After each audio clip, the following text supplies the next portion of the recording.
Welcome to Generika. That is what our stores, that's the way our store people greet the customers when they enter the Generika outlets.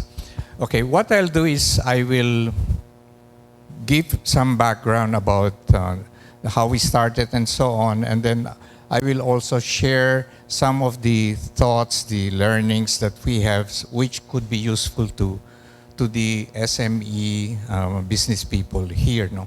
In many ways, I was listening with very great interest what Bansan was recounting about about their company, because in many ways there are similarities, but at the same time there are some distinct differences which I will share now with you.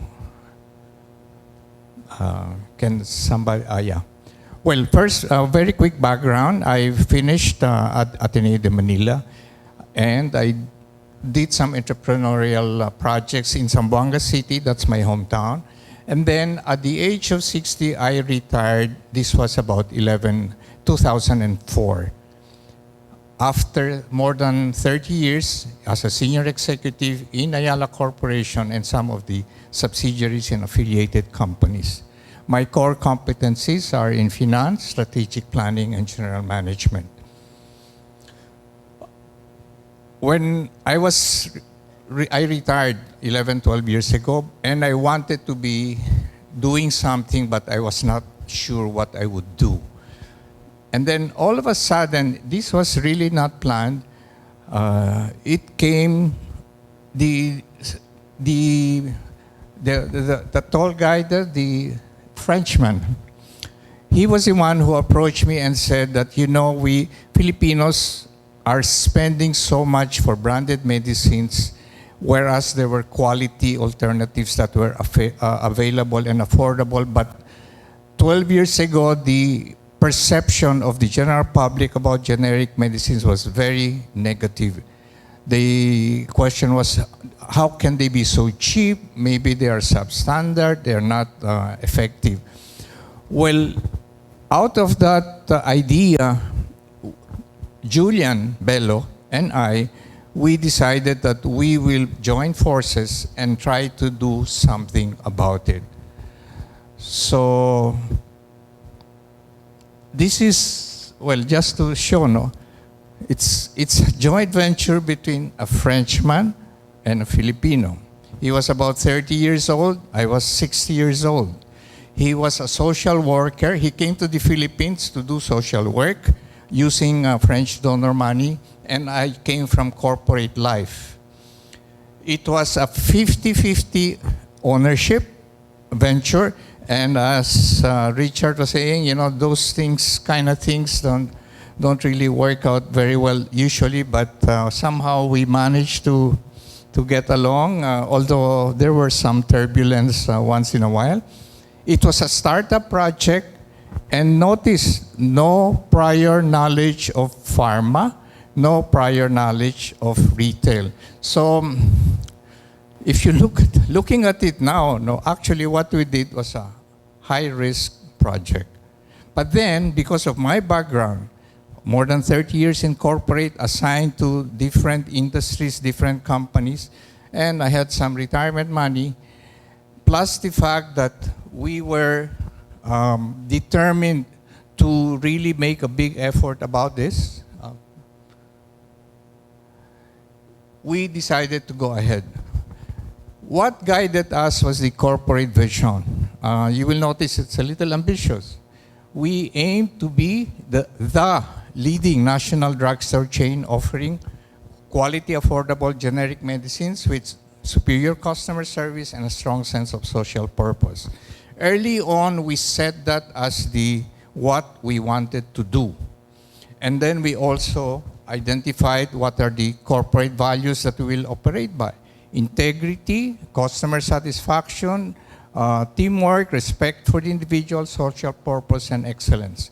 So early on, we set the guideposts, the guidelines, the foundation of how we would operate. It is a social enterprise. Actually, at our core, the main driving force was the advocacy. We wanted to do something about health. But at the same time, again, with the corporate experience and so on, and to be sustainable, we knew that it had to be operated professionally and profitably so that it can continue and it can expand. No? Well, one reason I think for why I did this was because I've received so many blessings and I wanted to help. And then I wanted to help in healthcare. And I think the inspiration, looking back, the inspiration was my father. He was a general practitioner in Zamboanga City, and he practiced until the age of 83. And many of his patients were indigent or low income. Plus the values of Ayala, which also has a strong focus on CSR. I think the combination of the two was the reason why I really wanted to do this.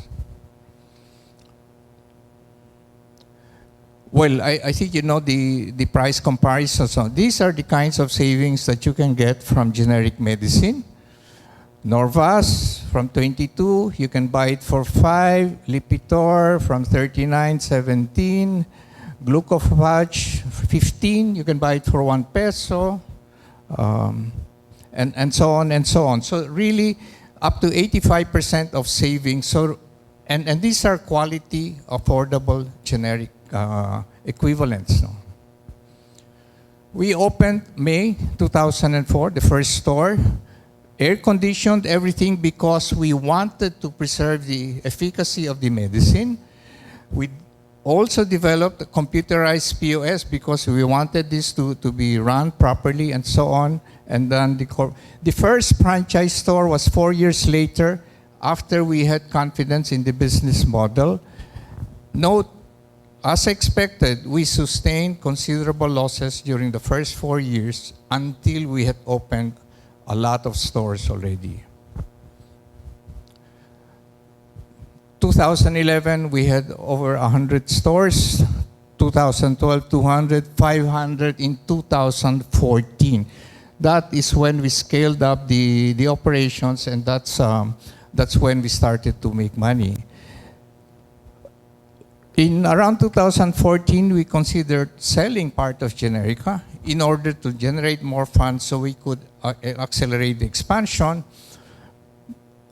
But what came about actually was when Julian Bello, my partner, decided to sell his shares in Generika. This was last year in July. And after processing the interested investors, the choice was with Ayala Corp, which was, well, not really surprising since I came from Ayala Corporation. This is just to show you where we started. It's a 2-bedroom residential apartment in Goodwill subdivision in Sucat. Pure startup. And yes, this is our office now. It's in Parañaque. And that we have a 7,000 square meter distribution center with a new facility in Cabuyao to be able to serve all the stores that we have. And we have about 600 stores already and growing fast. That's what we carry, generic medicines mostly, but we also carry other products. These are some of our suppliers. We have a generic card, a loyalty card. These are some of the companies that we also serve. We do a lot of CSR activity. This is just an example, 6,000 individuals in those areas. It is because of the social purpose that is driving the company. In Tarlac, and well, over the years we have won quite a few awards, and one of them was with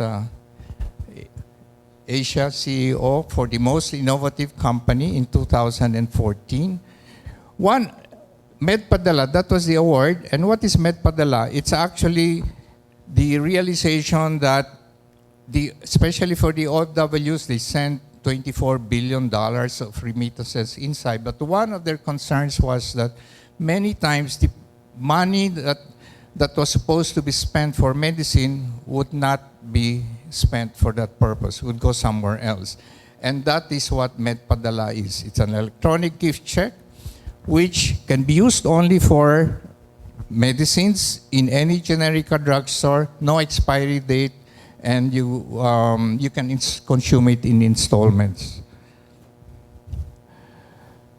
Regarding the partnership with Ayala, one reason why I readily agreed was because when we talked, the objectives were aligned, healthcare. And plus the fact that I knew the owners very well and they knew me. So that made things a lot easier. Recently, Ayala went into community clinics, family doc. There are 2 clinics already and Qualimed in hospital. This is their vision. 100 clinics by 2020. And you have consultation, diagnostics, and a pharmacy. They operate 14 hours a day, 7 days a week, and there's always a doctor present. And they even have some special offers here for healthcare so in case somebody wants to tie up on the annual checkups and so on, it is available. We have somebody from Ayala Health here. You could approach them later. That's a picture of their clinic. Okay. With the partnership with Ayala, we had to do a brand refresh of Generika because now there is a change in the focus. So this was done last February in Tagaytay. We invited all the franchises and we launched it.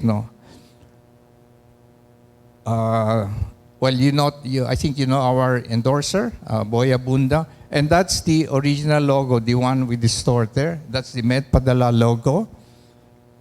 This is the new logo, Generika drugstore. And that's the way the stores will look like. Okay. We have made strategic plans for the next 5 years, and we set high targets. And the focus will now be on quality, affordable health care, not only just generic medicines, but health care. It will be more holistic and will focus on preventive, not just curative. And there will be the synergy with the clinics, the hospitals, and the Ayala companies.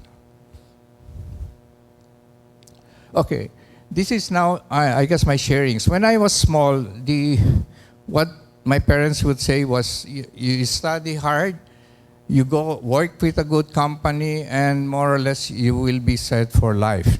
But I'm very happy to see now that there is a trend towards entrepreneurship, and even for young people, they get into this.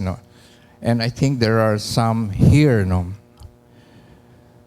So my sharing, you enter a business and industry that you're familiar with. In other words, do not do what we did because what we did was quite risky. If you have worked there for a long time, it's a family business and it is something that you love to do. That is preferable. Think for the long term. Better if you have your corporate vision because then that is the one that guides you and you set ambitious goals. Do not just go for something that's easy to do. Aim high. Go for it. High targets.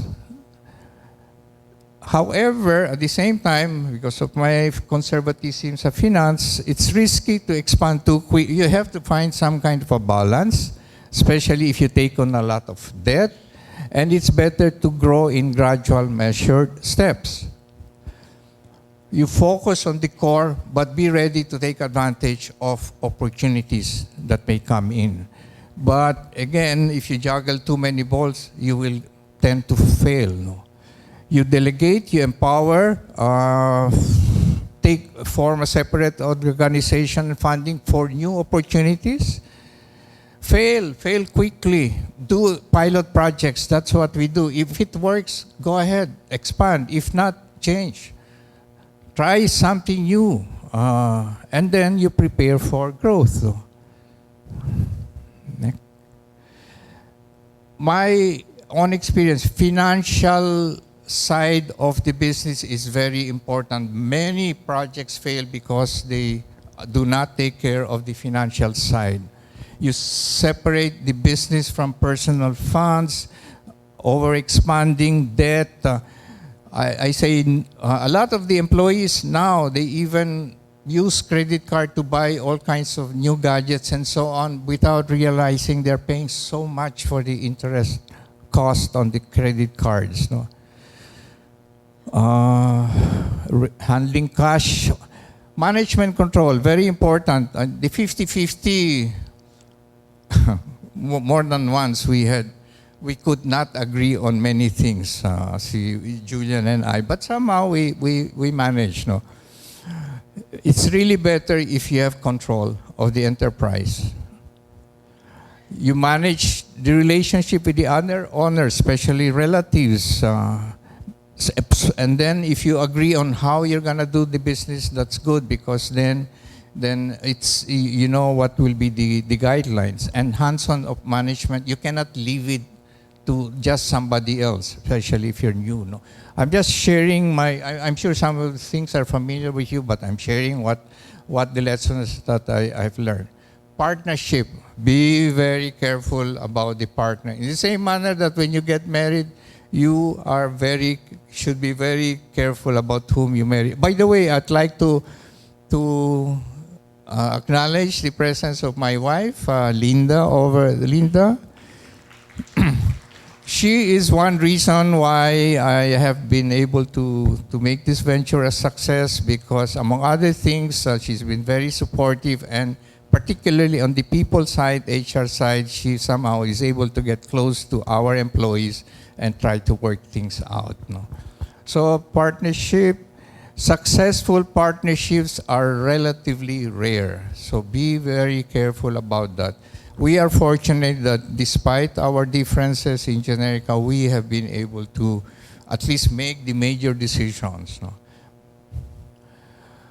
Our experience with franchising, I don't know if some of you are going into franchising. There are pros and cons. No? You can expand quickly, you're using other people's money, etc., but you have diminished control. In our case, we forgo the retail profits, and you have all kinds of problems because of the different personalities and philosophies of your franchisees. So again, it's like a partnership. No? We provide all kinds of services for our franchisees. In Taka, we have some materials that can be distributed. We gave some Med Padala certificates, 1,000 worth, to be raffled off to the audience, so 10 of them, so you can try the Med Padala. The way we talk to our franchisees, it can be a long-term partnership subject to certain conditions. So, next. This one, again, it's coming from my experience. You cannot be complacent, especially, well, like Mitch was saying, all of this digital exponential development, things can change very fast. No? So you have to really keep on top of that. And if you can, take the initiative, be the leader, and be flexible to adjust. This one, I really want to emphasize this, the importance of health. Many times we take this for granted, but in our case, even in the company, we have young people. The other day, the son of a friend of mine died at the age of 38 due to liver complication.